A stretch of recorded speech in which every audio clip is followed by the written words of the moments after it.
So let's come back around and do a meanwhile back at the ranch here, because I've got this chalk and I've grabbed the chalk and I'm starting now to render the hair.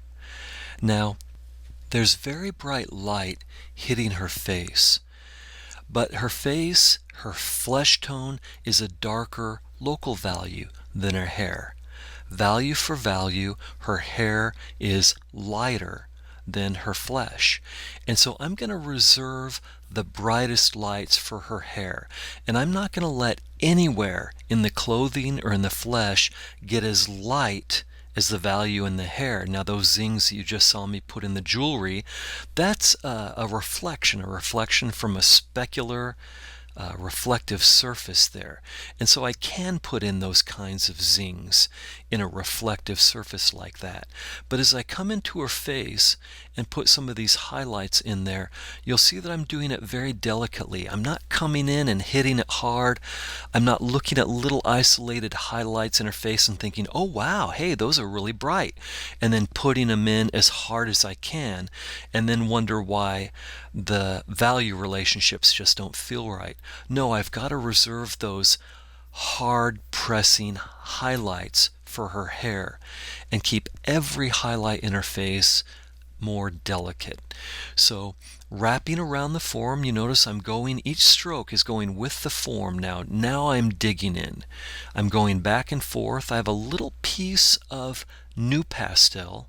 This is the white new pastel. And I have a piece of it that's about an inch. I've broken it. It's about an inch in length.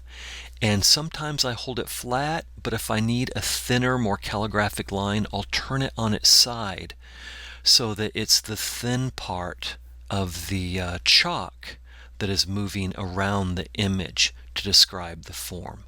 So pulling, you see I have a stroke where I pull it across the form and push a little harder in the middle of my stroke and then let off a little bit. So it's as if the stroke is going from halftone to highlight to halftone again. That's my approach and my technique as I lay down these strokes to give me the value that I need and to describe the form that I need.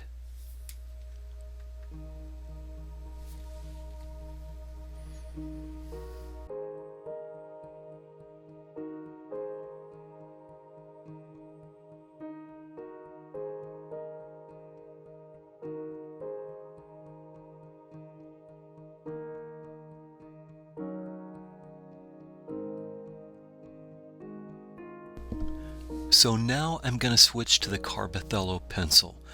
Once again, this is a pastel pencil.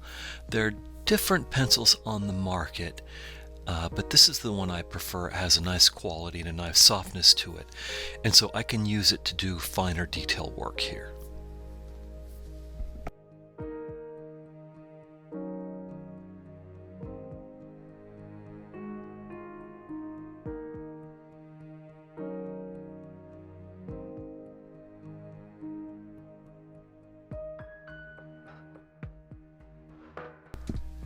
So sometimes I like to suggest the activity of the hair rather than exactly rendering individual strands of hair. And so I'm just picking out a few spots where the hair has a bit of a zig and a zag. Now these are accents. If I treat the whole head of hair like this and kind of get caught up in the variations, the whole thing's going to fall apart. So I've done this simple, almost treated that hair like a big helmet wrapping around her head, catching the light and then curving into shadow. But then I can kind of bring the fun back into it and bring that visual activity back into it.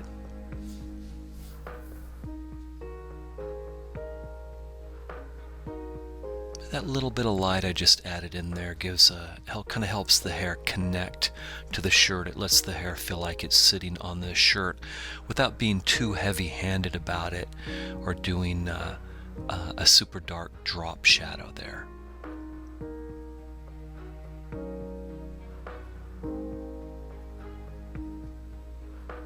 And we can zoom in here for a little bit of fine-tuning. I like the idea of a little bit of extra light hitting the left-hand side of the hair. You see how there's a touch of light next to her left eye as the hair wraps around and comes forward on the left-hand side there where it meets her face. There's a little bit of light hitting it. Sometimes that can do wonders for depth in this sense. Right now, all the light is hitting over on the right-hand side. But at the same time, that side is turning away from us in space, and we don't want it to come forward too much. And so by getting some light hitting the hair over on the left-hand side there, it helps pop that side forward. It helps it feel like it's coming forward and helps keep the face feeling like it's at a 3/4 view to us.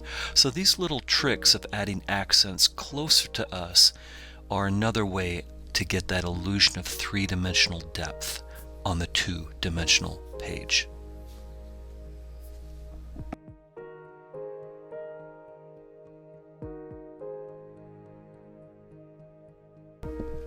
Now as I drop these quote-unquote highlights into the shadow side, there are some highlights there in the sense that there's atmospheric light coming down into those shadows. But be cautious. We're already drawing on toned paper. So the halftones in the light are already on the dark side. If you start adding a lot of lights into the shadows, all of a sudden you'll find that you've lost your value structure. The light no longer reads as light and the shadow no longer reads as shadow. So don't let yourself get caught up in making the halftone lights too dark, and don't let yourself get caught up in making the atmospheric lights that are in the mass of shadow. Don't let yourself let those get lighter or as light as the direct light.